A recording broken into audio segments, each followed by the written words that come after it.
তোমরা সবাই খুব ভালো আছো আশা করি। তো আমাদের দেখো আমাদের চতুর্থ অধ্যায় অবধি আমাদের হয়েছিল সিলেবাসে। তো আজকে আমরা পঞ্চম অধ্যায় শুরু করবো।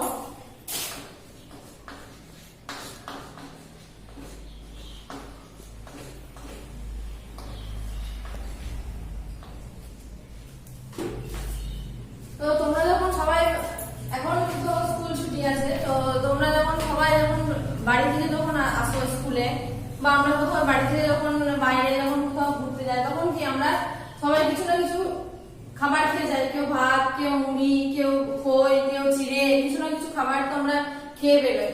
তো এই ভাত, মুড়ি, এই খই, এগুলো আমাদের এগুলোর উৎস কি, এগুলো কোথা থেকে আসে প্রথমে আমাদের জানতে হবে। তো এগুলোর প্রধান উৎস কি না, আমাদের প্রধান উৎপাদনটা কি হচ্ছে ধান। ধান থেকে আমরা এদের চাল পাচ্ছি, সেখান থেকে আমাদের কি হচ্ছে, সেখান থেকে আমরা ভাত, মুড়ি, খই, চিড়ে যেগুলো, সেগুলো আমরা ধান থেকে পাচ্ছি। তো আমাদের আজকে আমাদের বিষয় হচ্ছে কৃষিজ ফসল ধান। ঠিক আছে,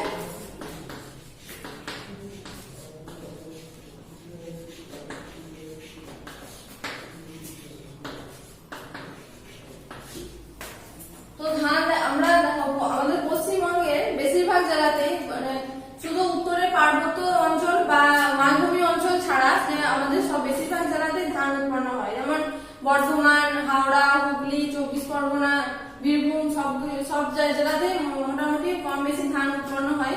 একমাত্র উত্তরের পার্বত্য অঞ্চল এবং মালভূমি অঞ্চল ছাড়া আমাদের এই সমস্ত জেলাতে ধান উৎপন্ন হয়। তো ধান আমরা কখন চাষ করি, ধান চাষ আমরা কখন করি, যখন এই যে বর্ষা হয়, বর্ষাকাল তোমরা শুনেছো যে বর্ষাকালে বৃষ্টি হয়। তো বৃষ্টির সময় কি হয়, বৃষ্টির সময় মাটিটাকে কি করতে হয়, মাটিটা উর্বর করতে হয়। বৃষ্টির সময় লাঙল দিয়ে, বা এখন আমরা কি লাঙলের সাহায্যে কি করি, মাটিটাকে আমরা উর্বর করি। তারপরে কি করি, মাটি উর্বর করার ফলে আমরা সেখানে ধানের বীজ দিই। তারপরে আস্তে আস্তে কি হয়, সেই ধানের বীজ দেওয়ার ফলে আস্তে আস্তে সেই বীজ থেকে ছোট ছোট চারা গাছ বের হয়। সেই চারা গাছ কি হয় না, তারপরে আরো আলাদা একটা জমিতে যে চারা গাছ রোপণ করা হয়, তারপরে সেই জমি থেকে অন্য জমিতে যে ছোট ছোট চারা গাছ তুলে নিয়ে গিয়ে অন্য জমিতে কি হয়, আস্তে একটা একটা করে অন্য জমিতে পোতা হয়। তো প্রথমে কি করা হয়, তারপরে আস্তে আস্তে সেই জমি থেকে কি করা হয়, যে তারপরে সেখানে যে আগাছা থাকে সেগুলো আগাছাগুলো পরিষ্কার করা হয়। তারপরে যখন আস্তে আস্তে গোবর সার বা আরো রাসায়নিক সার আমরা ব্যবহার করি যাতে ফলন বৃদ্ধি পায় তার জন্য। তারপরে কি এখন আগেকার দিনে কি করা হতো, যে আগেকার দিনে আমরা লাঙ্গল আগেকার দিনে লাঙ্গল আমরা ব্যবহার করতাম কি, গরুর লাঙ্গল ব্যবহার করতাম, যারা কি একজন সামনের দিকে টানতো আর একজন কি পেছন দিকে ঠেলে ঠেলে কি করতো, এটাকে মাটিটাকে করতো। কিন্তু এখন আমরা বর্তমান যুগে আধুনিক সভ্যতায় কি হয়েছে, যে আধুনিক সভ্যতা উন্নত হওয়ার জন্য কি হয়েছে না, এখন আমরা ব্যবহার করছি কি পাওয়ার টিলার বা তোমরা দেখেছো সবাই ট্রাক্টর বা পাওয়ার টিলারের সাহায্যে আমরা কি করছি, মাটি চাষ করছি। মাটি কি করছে, মানে মাটি যে উর্বর করতে সাহায্য করছে, যার ফলে কি হচ্ছে যে খুব অল্প সময়ে আমরা অনেকটা জমি আমরা কি করছি, চাষ করতে পারছি। আগেকার দিনে কি করতো, যে একটা জমি চাষ করতে অনেকটা টাইম লেগে যেত। কিন্তু এখন কি হচ্ছে, এখন যেহেতু পাওয়ার টিলারের সাহায্যে আমরা চাষ করছি, যার ফলে কি হচ্ছে খুব অল্প সময়ে আমরা অনেক বেশি জমি চাষ করতে পারছি। তাহলে এখন আমাদের কি নতুন আধুনিক যন্ত্র কি বেরিয়েছে, পাওয়ার টিলারের সাহায্যে আমরা কি করছি, খুব অল্প সময়ে আমরা অনেকটা জমি চাষ করতে পারছি।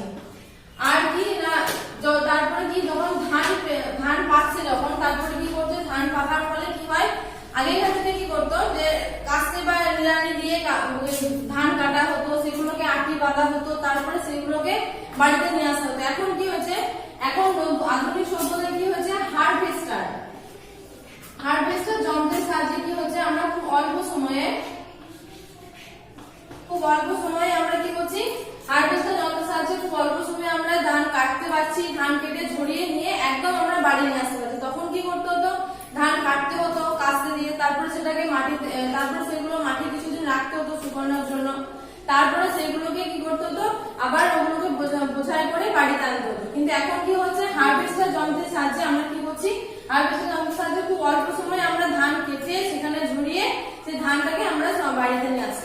যার ফলে কি হচ্ছে, খুব অল্প সময়ে আমরা অনেকটা জমি কি করছি, অনেকটা জমি আমরা ধান যেমন লাগাতে হবে না, খুব অল্প সময় অনেকটা জমি পাওয়ার টিলারের সাহায্যে চাষ করছি, সেরকম হারভেস্টারের সাহায্যে খুব অল্প সময়ে আমরা অনেকটা জমি ধান কি করছি কেটে নিচ্ছি।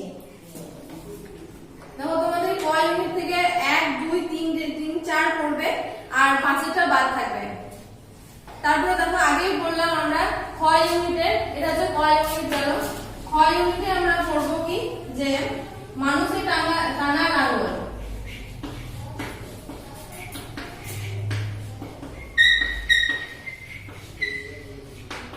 মানুষের টানা লাঙল এসে আমাদের এটা খ ইউনিট। তো আগে আমরা বললাম লাঙল সম্পর্কে, আগে আমরা দেখলাম যে চাষ করার জন্য আমাদের লাঙল ব্যবহার করা হতো আগে। তো এই লাঙল সাহায্যে আমরা লাঙলটা আমরা আগে কিরকম ভাবে ব্যবহার করা হতো, তখন মানুষ কি, যখন আদিম যুগের মানুষরা কি হতো, আস্তে আস্তে কৃষিকাজ প্রথম শুরু, আদিম যুগের মানুষরা প্রথমে কি করতো, বনের ফলমূল খেত, তারপরে কি করলো, বনের ফলমূল যখন তুলে নিয়ে আসতো, তুলে নিয়ে আসার পর বনের ফলমূল যখন খেত, ফলমূলকে কি করতো, বীজগুলো কি করতো, তারা যেখানে বাস করতো গুহায় আদিম মানুষরা, তো গুহার চারপাশে কি করতো, বীজগুলো ফেলে দিত। তারপরে তারা কি দেখলো, লক্ষ্য করলো যে সেই বীজ থেকে আস্তে আস্তে নতুন চারা গাছ বেরোচ্ছে। নতুন চারা গাছ বের হওয়ার ফলে কি হচ্ছে, সেখান থেকে গাছ হচ্ছে, সেখানে ফুল ধরছে, আবার হচ্ছে, আবার ফল ধরছে। তাহলে কি করলো, তারা কি করলো যে দেখলো যে বীজ থেকে যখন নতুন নতুন গাছ বেরোচ্ছে, তখন তারা কি করলো, চাষবাস শুরু করলো। চাষবাস শুরু করার জন্য প্রথমে কি করলো, আশেপাশে যে বন জঙ্গল থাকতো সেগুলো কেটে তারা ছোট ছোট জমি করলো। জমি তৈরি করার ফলে কি হলো, সেখানে আস্তে আস্তে বীজ রোপণ করতে লাগলো। তো দেখলো যে বীজ যে উৎপাদনের জন্য মানে বেশি যাতে অনেক আস্তে আস্তে অল্প অল্প উৎপাদন করতে করতে, তারপরে যখন তাদের আরো চাহিদা যখন বাড়তে লাগলো, তখন কি করলো যে কিভাবে আরো উন্নত করা যাবে, আরো ফসলটা কি করে উৎপাদন বেশি করা যায়, তখন তারা কি করলো, প্রথমে কাঠের লাঙল আবিষ্কার করলো। কাঠের লাঙল কি, কাঠের কাঠগুলোকে কি করতো, গাছের কাঠকে তারা সরু তীরের ফলার মতো তৈরি করলো প্রথমে। তারপরে কি করলো, একদিকে প্রথমে সরু তীরের ফলার মতো করে একদিকে একজন মানুষ থাকতো আর বিপরীত দিকে আর একজন থাকতো। তো সামনের দিকের মানুষটা কি করতো, সেটা টানতো, এবং পেছন দিকের বিপরীত দিকে যে থাকতো সে কি করতো, সেটাকে ঠেলে ঠেলে নিয়ে গিয়ে সেই মাটিটাকে খুঁড়তো বা মাটিটাকে আরো উর্বর করতো। তারপর আস্তে আস্তে কি করলো, মানুষ সেই মানুষের টানা লাঙলটা কি করলো, আস্তে আস্তে মানুষ কি করলো, পশুপালন করতে শিখলো। পশুপালন করতে শেখার ফলে কি হলো, পশুপালন করতে যখন শিখলো, তখন কি গরু মহিষ সব পশুপালন করার ফলে কি করলো, মানুষ তখন যে বিপরীত দিকে যে মানুষটা দাঁড়িয়ে থাকতো তার পরিবর্তে তারা কি করলো, গরু বা মহিষকে ব্যবহার করতে লাগলো। সেই সামনের দিকে মানুষটা কি করতো, সামনে যেমন ব্যবহার করতো মানুষ টানতো সেরকম, আর পেছন দিকে গরু ব্যবহার করার, গরু বা মহিষ দিয়ে সেই লাঙল টানতে লাগলো। তারপরে কি হলো, আস্তে আস্তে আরো মাটি আরো উর্বর হতে লাগলো। তারপরে আধুনিক সভ্যতা আমরা কি পাচ্ছি, আধুনিক সভ্যতা আমরা এখন পাচ্ছি কি, পাওয়ার টিলারের সাহায্যে আমরা কি করছি, খুব অল্প সময়ে অনেকটা জমি চাষ করতে পারছি। তো এখন কি, আগেকার দিনে মানুষের টানা লাঙল ব্যবহার করার ফলে কি তখন কি যে অল্প পরিমাণ মানে একই জমি থেকে যে অল্প পরিমাণ ধানটা হতো বা অল্প পরিমাণ শস্য উৎপাদন হতো বা ফল যাই উৎপাদন হতো, এখন পাওয়ার টিলারের সাহায্যে কি করছি, আমরা মাটির অনেকটা ভেতর থেকে, আমরা যেহেতু মাটিটাকে মানে উপর থেকে ভেতরের মাটিটাকে উপরে একসাথে মেশাচ্ছি, যেহেতু খননের ফলে, তো কি হচ্ছে, আরো বেশি উর্বর হয়েছে। তার ফলে এই অল্প জমিতে আগে যে অল্প পরিমাণে শস্য পেতাম, সেটা কি এখন অধিক পরিমাণে বেড়ে গেছে, বা এখন অনেক উন্নত ফলনশীল ধান বীজ আমরা পেয়েছি, উন্নত ফলনশীল বীজ পাচ্ছি, উন্নত সার। আগে আমরা কি করতাম, সার কি হিসাবে ব্যবহার করতাম, আমরা কি আগে গোবর সার ব্যবহার করতাম। যখন পশুপালন করতে শিখলো, তখন কি করলো, মানুষ গোবর সার ব্যবহার করছিল। তারপর আস্তে আস্তে কি গাছপালা পচিয়ে বা কোনো প্রাণীর মৃতদেহ পচিয়ে কি করলো, জৈব সার বা কম্পোস্ট সার ব্যবহার করলো। এখন কি বর্তমান সভ্যতা আমরা কি করছি, কলকারখানা আবিষ্কার হয়েছে, কলকারখানার ফলে কি হচ্ছে, নানা রকম অ্যামোনিয়া সালফেট, নানা রকমের রাসায়নিক সারগুলো আমরা ব্যবহার করছি কি, যাতে কোনো পোকা না লাগে বা আরো যাতে উৎপাদন বৃদ্ধি পায়, আরো অনেক উৎপাদন বাড়ে, সেজন্য আমরা কি করছি, নানা রকম কলকারখানা ব্যবহৃত সার আমরা ব্যবহার করছি। তো এটা দেখো, এই খ ইউনিটে তোমাদের 1 আর 2টা থাকবে, তার 3 আর 4টা বাদ থাকবে। আর তারপরে দেখো গ ইউনিটে আমরা পাচ্ছি সার এবং কীটনাশক। গ ইউনিটে আমরা পাচ্ছি সার ও কীটনাশক।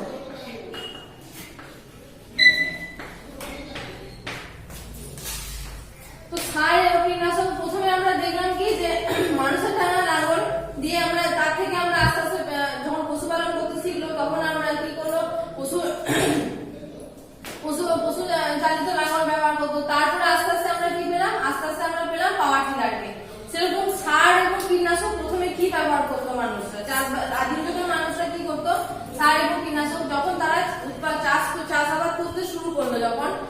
কি দেখলো যে আস্তে আস্তে কি চাষ, প্রথমে আস্তে আস্তে উৎপাদন ঠিকঠাক ছিল, তারপরে কি উৎপাদন, তারপরে কি যে দেখলো যে যখন তাদের যখন চাহিদা বাড়ছে তখন কি হচ্ছে কি তারা চেষ্টা করলো কি আরো যাতে উৎপাদনটা বাড়ে।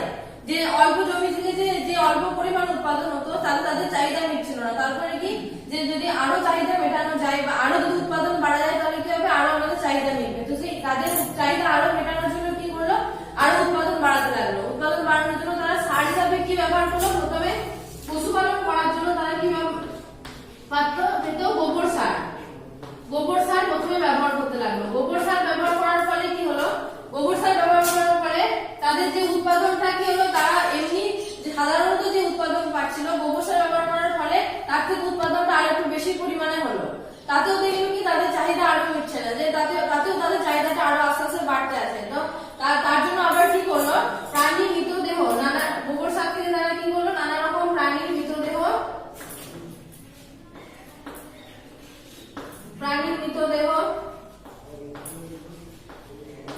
তারপরে গাছপালা পচা,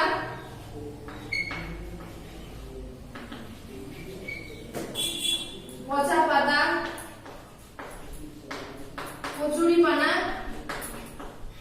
এগুলো সব পচিয়ে কি করলো তারা জৈব সার, এগুলো থেকে কি হলো জৈব সার বা কম্পোস্ট সার তৈরি করলো। জৈব সার বা কম্পোস্ট সার তৈরি করলো।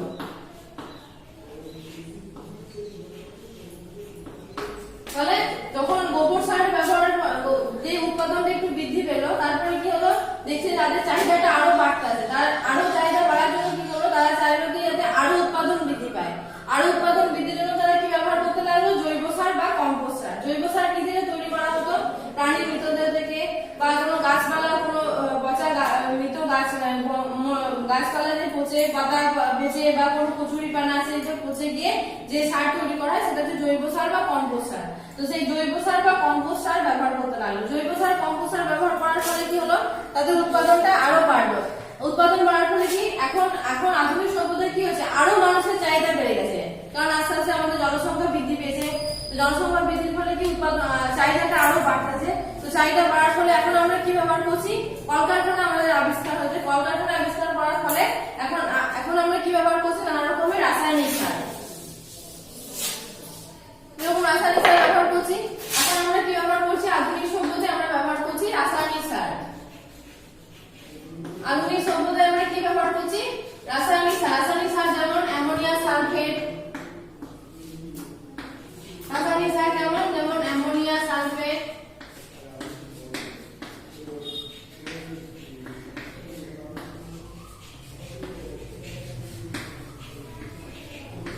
ইউরিয়া,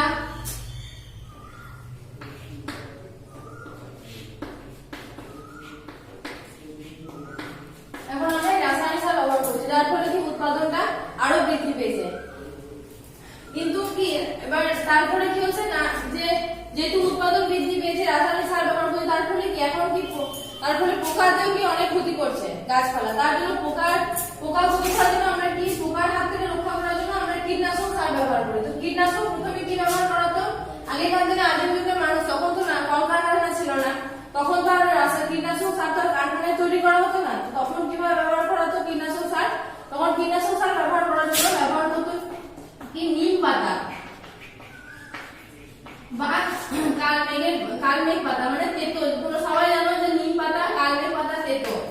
তো নিম পাতা, কালমেঘ পাতা কি করতো তারা, নিম পাতা, কালমেঘ পাতাকে তারা কীটনাশক হিসাবে ব্যবহার করতো, যাতে কোনো পোকা না লাগে গাছে। পোকা লাগলে কি হয়, গাছের ক্ষতি করবে। তো সেই পোকা যাতে না লাগে তার জন্য কি করতো, নিম পাতা এবং কালমেঘ পাতাকে ব্যবহার করতো। সেটা কি করতো, নিম পাতা, কালমেঘ পাতাকে গুঁড়ো করে ব্যবহার করতো, বা সেটা কি করতো ছাইয়ের সাথে। আস্তে আস্তে তারা কি আগুন জ্বালাতে শিখলো। আগুন জ্বালানোর ফলে কি করতো, যে পাতা পোড়াতো বা পাতা পুড়িয়ে কি করতো, যে ছাই যেগুলো পেতো সেই ছাইগুলো কি করতো নিম পাতা বা কালমেঘ পাতাকে শুকিয়ে গুঁড়ো করতো, বা সেটাকে জলে ভিজিয়ে তরল অবস্থায় কি করতো ছাইয়ের সাথে মাখাতো। ছাইয়ের সাথে মাখিয়ে কি করতো, সেই ছাইটাকে ওই গাছের মধ্যে দিত, যাতে কোনো পোকা না লাগে। পোকা লাগলে কি হবে, গাছের ক্ষতি করবে। তার জন্য কি করতো, যে নিম পাতা এবং কালমেঘ পাতাকে শুধু ব্যবহার করতো, বা কখনো ছাইয়ের সাথে নিম পাতা এবং কালমেঘ পাতা ব্যবহার করতো, যাতে কোনো গাছের কোনো ক্ষতি না হয়। কিন্তু বর্তমানে আধুনিক সভ্যতায় আমরা কি ব্যবহার করছি? আধুনিক সভ্যতায় তো আমরা নিম পাতা আর তো নিম পাতার কামের পাতা ব্যবহার করি না আমরা, কারণ এখনকার পোকারা অনেক উন্নত হয়ে গেছে। পোকারা যেহেতু উন্নত হয়ে গেছে সেহেতু নিম পাতার কামের পাতা ব্যবহার করলে আমাদের পোকারা এখন আর যাবে না। তো এখন কি আমরা ব্যবহার করছি? এখন আমরা ব্যবহার করছি কি গ্যামাক্সিন, ডিডিটি, ঠিক আছে? এগুলো এই এখন বর্তমান আধুনিক সভ্যতায় কি ব্যবহার করছি? গ্যামাক্সিন,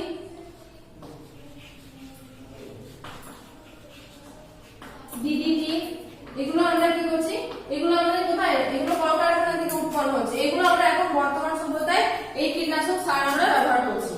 যার ফলে কি হচ্ছে কিছু, তারপরে কি এই যে ব্যবহার করার পরে আধুনিক সভ্যতায় যে ব্যবহার করছি আমরা, তার ফলে কিন্তু আমাদের আস্তে আস্তে পরিবেশ দূষণ হচ্ছে। তখনকার দিনে কি আমরা জৈব সার ব্যবহার করতাম, আমরা গোবর সার ব্যবহার করতাম, তখন কিন্তু পরিবেশ দূষণ ছিল না।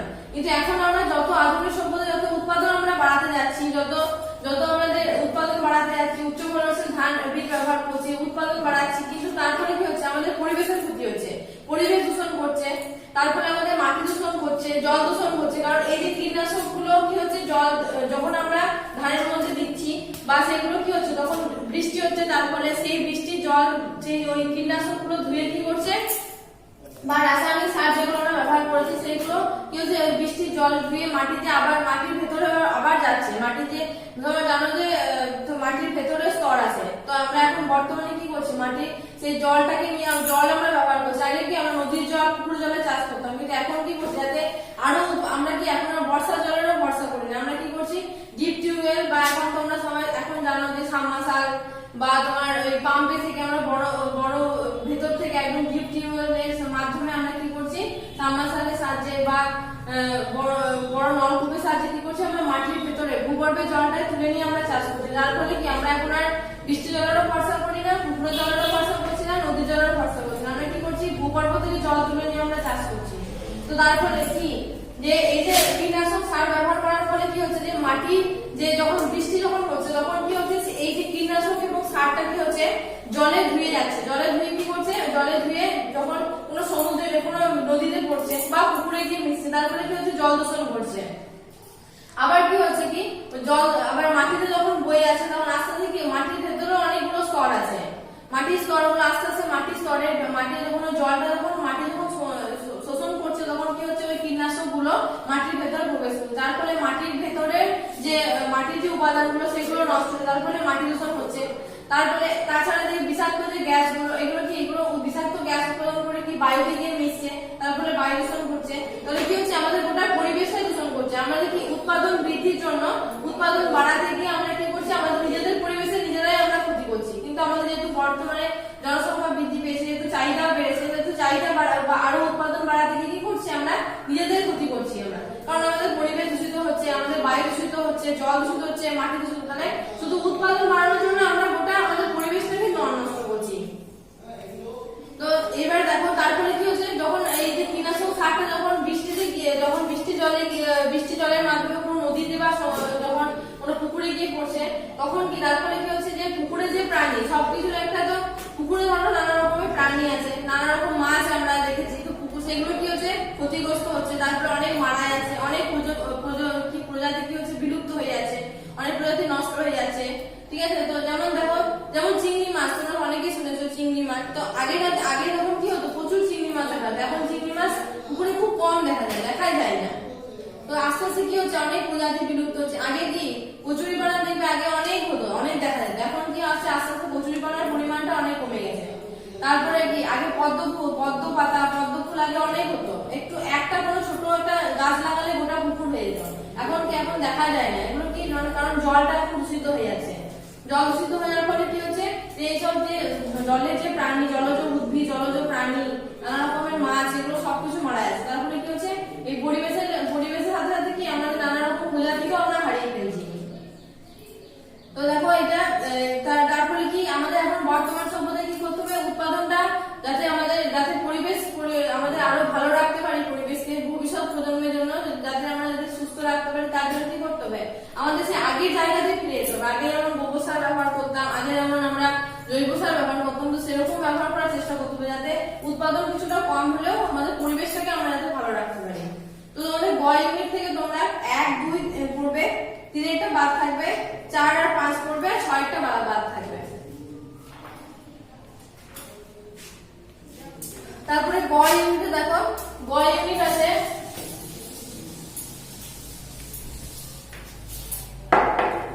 হচ্ছে খাদ্য সমস্যা ও চালের দাম। তোমাদের গ ইউনিটে আছে খাদ্য সমস্যা।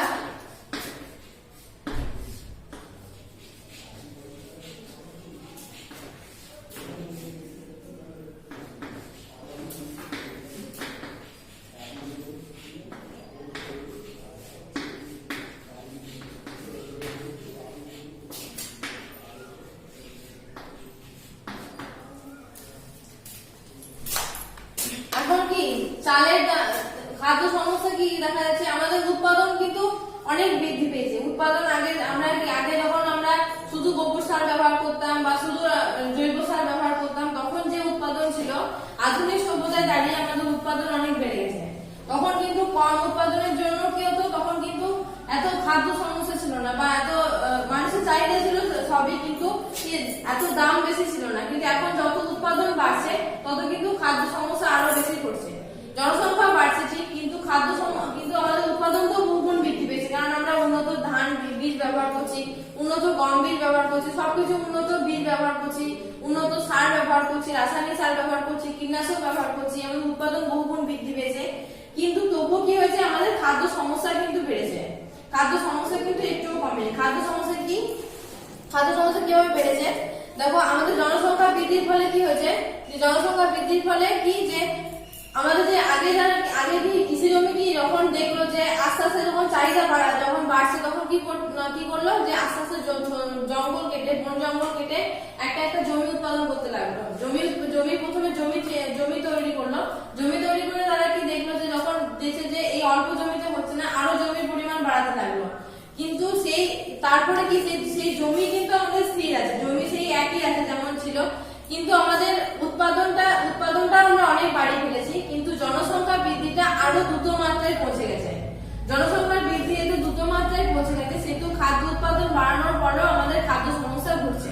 কারণ জনসংখ্যা এখন কি, আগে যে জনসংখ্যার পরিমাণটা কি খাদ্য উৎপাদন করে জনসংখ্যার পরিমাণটার একটা সামঞ্জস্য ছিল, কিন্তু এখন কি হচ্ছে, জনসংখ্যার পরিমাণটা এত বেশি বেড়ে গেছে যে খাদ্য উৎপাদনের সাথে সাথে সেটা সামঞ্জস্য বজায় রাখতে পারছে না। যার ফলে কি হচ্ছে, খাদ্যের দামটা আরো 4 গুণ বৃদ্ধি পেয়েছে। যেমন আমাদের কারণ জমির পরিমাণ আমাদের একই আছে, জমির পরিমাণ আমাদের যা ছিল তাই আছে, খাদ্য উৎপাদন আমরা বাড়ালে কি হবে, জনসংখ্যাটা বহুগুণ মাত্রায় বাড়ার ফলে খাদ্য সমস্যাটা আমাদের আরো বেশি পরিমাণে দেখা দিচ্ছে। তো কি হচ্ছে, গবেষণা শুরু হওয়ার ফলে কি হয়েছিল, যে যখন গবেষণা করে কি করা হয়েছিল, যে আগেই বললাম তোমাদের, এখন আমরা সাবমার্সাল ব্যবহার করে বা ডিপ টিউবওয়েলের সাহায্যে আমরা কি করছি, ধান চাষ আমরা করে নিচ্ছি। আগে কি আমরা বর্ষা জলে ভরসা করে আমরা যেটুকু চাষ করতাম, গোবর সারের ভরসা করে আমরা শস্য উৎপাদন করতাম। কিন্তু এখন কি হচ্ছে, এখন আমরা কি করছি, আমরা বর্ষা জলের ভরসা করি না। কেন করি না, কারণ বর্ষা জলের ভরসা করলে একই তো আমাদের খাদ্য সমস্যা দেখা দিচ্ছে। তারপরে যদি আমরা বর্ষা জলের ভরসা করে যদি আমরা চাষবাস করবো মন করি, তাহলে কি হবে, আমাদের হয়তো এখন তো সবকিছু অনিশ্চিত, কোনোটাই টাইমে হচ্ছে না। তো কি হচ্ছে, তাহলে হয়তো দেখা গেল যে ঠিক টাইমে আমরা ধান চাষ করতেই পারলাম না। ধান চাষ করার পরে কি হলো, সেই বছর উৎপাদনটা আমাদের আরো কমে গেল, কিন্তু জনসংখ্যাটা তো সেই বৃদ্ধি পেতেই আছে, জনসংখ্যাটা তো কমছে না। তাহলে কি হবে, তাহলে খাদ্য সমস্যা দেখা দিচ্ছে। তো এখন যেমন কি একই জমিতে আমরা বারবার চাষ করছি, তারপরে কি হচ্ছে, মাটির জমির উর্বর শক্তিটা কমে যাচ্ছে। যেমন দেখো, আমাদের মানুষের জীবনের পর্যায়টা দেখো, আমরা প্রথমে যখন ছোট থাকি, তখন আমরা অনেক দুষ্টুমি করি ছোট থাকি তখন আমাদের আস্তে আস্তে যখন ছোট থেকে যখন একটু বড় হয়, যখন আমরা স্কুলে আসি, যখন 5-6 এ পড়ি, তো তার থেকে কি দুষ্টুমির পরিমাণটা আরেকটু মানে যখন আমরা বুঝতে শিখেছি, তখন দুষ্টুমির পরিমাণটা কমলে কি আমাদের নিজেদের কাজ নিয়ে আমরা ব্যস্ত হয়ে যাই, পড়াশোনা নিয়ে, বা আমাদের আরো অনেক কিছু করো, গান বাজনা, আঁকা, কেউ অনেক কিছু শেখো, তো সেটার দিকে ব্যস্ত হয়ে যাও। তারপরে আরো যখন বড় পড়াশোনার লাইফটা যখন শেষ হয়ে যায়, তখন কি চাকরি বাকরির দিকে বা কেউ কোনো ব্যবসার দিকে যাও। তারপরে আবার যখন আমরা বয়স্ক পর্যায়ে পৌঁছে যাই, যখন বার্ধক্য পর্যায়ে, তখন কি হয়, তখন আমাদের কাজে আর সেই কাজ করার সেই ক্ষমতাটা থাকে না, তখন কি আমরা কি অন্যের উপর নির্ভরশীল হয়ে যাই। তো সেরকম প্রথম যখন আদিম মানুষরা যখন চাষাবাদ করতো, তখন কি অল্প জমিতে কি হয়, প্রচুর উৎপাদন হতো, বা অল্প যে গোবর সার ব্যবহার করে আমরা প্রচুর উৎপাদন হতো আমাদের। কিন্তু তারপরে কি আস্তে আস্তে যখন বর্তমান সভ্যতায় কি হয়েছিল, তারপরে কি যে জৈব সার আমরা ব্যবহার করার ফলে কি যে উৎপাদন হতো, সেটাও সেই একই জমিতে আমরা সেটা কি হতো, সেটাও চাহিদা মিটতো। কিন্তু আধুনিক সভ্যতায় কি জনসংখ্যা প্রচুর বেড়েছে কিন্তু জমির পরিমাণটা একই আছে, তাহলে সেই তখন থেকে জমি চাষ করে আসছে, যার ফলে কি যতই আমরা সার ব্যবহার করি না কেন উন্নত মানে মাটির সেই যে উৎপাদন করার ক্ষমতাটা আগের থেকে অনেক কমে গেছে। কারণ কি যে সেই তখন থেকে জমি তো সে একই হয়ে গেছে, জমি তো আর বাড়েনি বা জমির পরিমাণ আমরা বাড়াতে পারি না, জমি যে যেমন ছিল তখন যেমন ছিল সেই একই পরিমাণ আছে, কিন্তু এখন আমরা নানা রকমের সার গোবর সার নানা রকম রাসায়নিক সার ব্যবহার করে কি করছি, সেটাকে উৎপাদন বাড়ানোর চেষ্টা করছি। তারপরে কি মাটির আগে যে উর্বরতা ছিল সেটা আস্তে আস্তে কি কমে গেছে। কারণ আমরা যেমন ছোট থেকে যখন আমরা বার্ধক্য পর্যায়ে পৌঁছে তখন কি আমাদের যে ক্ষমতাটা কমে যায়, সেরকম মাটিও আস্তে আস্তে একই রকম জমি আমরা ধান চাষ করেছি, ডাল চাষ করেছি, নানা রকমের সবজি চাষ করেছি। তো সেই চাষ করতে করতে করতে কি হয়েছে, আর এক সময় এসে মাটির উর্বরতা শক্তি কমে যাচ্ছে। তার ফলে কি হচ্ছে যে জনসংখ্যার সাথে কি সামঞ্জস্য রেখে সেই উৎপাদনটা ঘটছে না। তো কি করতে হবে, তারপরে কি হচ্ছে, তারপরে যে আমরা কি একই জমিতে যখন 3 বার ফসল চাষ করছি, যার ফলে কি হচ্ছে এক সময় আমরা কি করি না, শীতকালে আমরা কি চাষ করছি বলতো, শীতকালে যে ধান চাষ করা হয় সেটাকে আমরা বলি বোরো ধান। ঠিক আছে, শীতকালে আমরা যে ধান চাষ করি সেটাকে আমরা বলি বোরো ধান।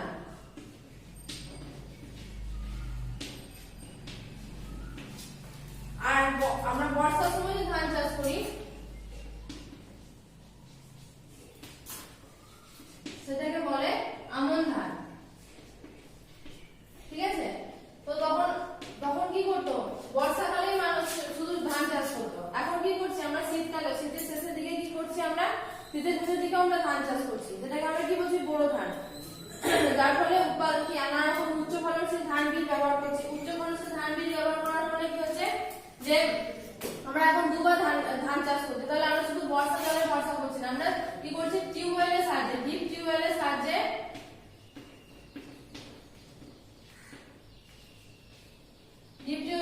কি করছি আমরা শীতকালে চাষ করছি, যার ফলে উৎপাদনটা আরো বৃদ্ধি পেয়েছে, উৎপাদনটা আরো আরো বাড়ানোর চেষ্টা করছি। তার ফলে কি হচ্ছে যে আমাদের কি হচ্ছে আস্তে আস্তে কি হচ্ছে পরিবেশ দূষণ ঘটছে, নানা রকমের কি পরিবেশ দূষণ ঘটছে, তারপরে কি হচ্ছে যে বায়ু দূষণ ঘটছে, নানা রকম দূষণ ঘটছে। তো এখন এই ধান চাষ করার ফলে কি তবুও আমাদের কি খাদ্য সমস্যা কিন্তু আস্তে আস্তে বাড়তে আছে। তো এক টাইম যখন ধান চাষ করার বা আরো যখন যখন বছরে যখন আমরা 2 বা 3 বার চাষ করতে শুরু করলাম, তখন কি হলো, তখন আমাদের কি ঘটেছিল বলতো, সবুজ বিপ্লব ঘটেছিল। ঠিক আছে, যখন উন্নত ফলনশীল বীজ যখন চাহিদা মেটানোর জন্য যখন আরো আমরা যখন একটা বছরে যখন 2 বার চাষ করতে শুরু করলাম, তখন কি হলো, আমাদের সবুজ বিপ্লব ঘটলো। ঠিক আছে, উন্নত ফলনশীল বীজ দেওয়ার ফলে কি হয়েছিল, আমাদের সবুজ বিপ্লব ঘটেছিল। তো তারপরে দেখো সবুজ বিপ্লব ঘটার ফলে কি হচ্ছে, উৎপাদন আবার বাড়লো, কিন্তু খাদ্য সমস্যা কিন্তু সেই প্রকট কমতে লাগলো আস্তে আস্তে। তারপরে কি খাদ্য সমস্যা প্রকট কমলে কি হবে, খাদ্য সমস্যা মিটে গেলেও কি দেখা দিল, যখন সবুজ বিপ্লব যখন উন্নত ফলনশীল বীজ ব্যবহার করার ফলে যখন আমাদের সবুজ বিপ্লব ঘটলো, তখন কি সবুজ বিপ্লব যখন খাদ্য সমস্যা মিটলে আমাদের আবার নতুন সমস্যা কি দেখা দিল, পরিবেশ দূষণ দেখা দিল। কারণ আমরা নানা রকমের কীটপতঙ্গকে হারিয়ে ফেললাম, জীববৈচিত্র্য নষ্ট হয়ে যাচ্ছে। তারপরে কি যে শিল্প বিপ্লব, নানা রকমের যে আমরা এই যে কলকারখানা থেকে আমরা যে রাসায়নিক সার ব্যবহার করছি, কীটনাশক সার ব্যবহার করছি, যার ফলে কি হচ্ছে আমাদের এই দূষণ ঘটছে। ঠিক আছে, তো এই রাসায়নিক সার কীটনাশক সারের যে এই ব্যবহারের ফলে যে কি হচ্ছে, আমাদের নানা রকমের পরিবেশের জীববৈচিত্র্য নষ্ট হচ্ছে, নানা রকমের দূষণ ঘটছে, বায়ু দূষণ, জল দূষণ, যার ফলে আমাদের গোটা পরিবেশটা দূষণ ঘটছে। তো আমরা কি করব, বর্তমানে আমরা আধুনিক সভ্যতায় কি করবো, যাতে আমাদের ভবিষ্যৎ প্রজন্মের জন্য আমরা পরিবেশকে ঠিক রাখতে পারি, তার জন্য কি করবো, যাতে আগের মতো যেমন আমরা গোবর সার জৈব সার ব্যবহার করে যদি আমরা আবার যদি আগের মতো উৎপাদন করতে পারি, যদি জৈব সার কীটনাশক বা রাসায়নিক সার ব্যবহার পরিমাণ কম করে যদি জৈব সার ব্যবহার বা গোবর সার ব্যবহার করতে পারি, তাহলে কি আমাদের পরিবেশটাকে আমরা সুস্থ রাখতে পারবো, আমাদের জীববৈচিত্র্য যে উদ্ভিদ প্রাণী যেগুলো সেগুলোকে আমরা সেই প্রজাতিগুলোকে আমরা ঠিক রাখতে পারবো। কারণ অনেক প্রজাতি বিলুপ্ত হয়ে গেছে, অনেক প্রজাতিকে আমরা হয়তো দেখিনি, অনেক প্রজাতি যারা আগে আমরা হয়তো শুনিনি না বা অনেক জানি না এরকম, তো অনেক প্রজাতি বিলুপ্ত হয়ে গেছে। তো এখন বর্তমানে যেসব প্রজাতিরা আছে তাদেরকে চেষ্টা করবো কি যে আমাদের বর্তমানে যাতে আমাদের পরিবেশটাকে আরো ভালো রাখতে পারি বা সুস্থ রাখতে পারি। তো দেখো তোমাদের এই ঘ ইউনিটের 1টা 2টা 3 আর 4টা পড়বে, 5টা বাদ থাকবে।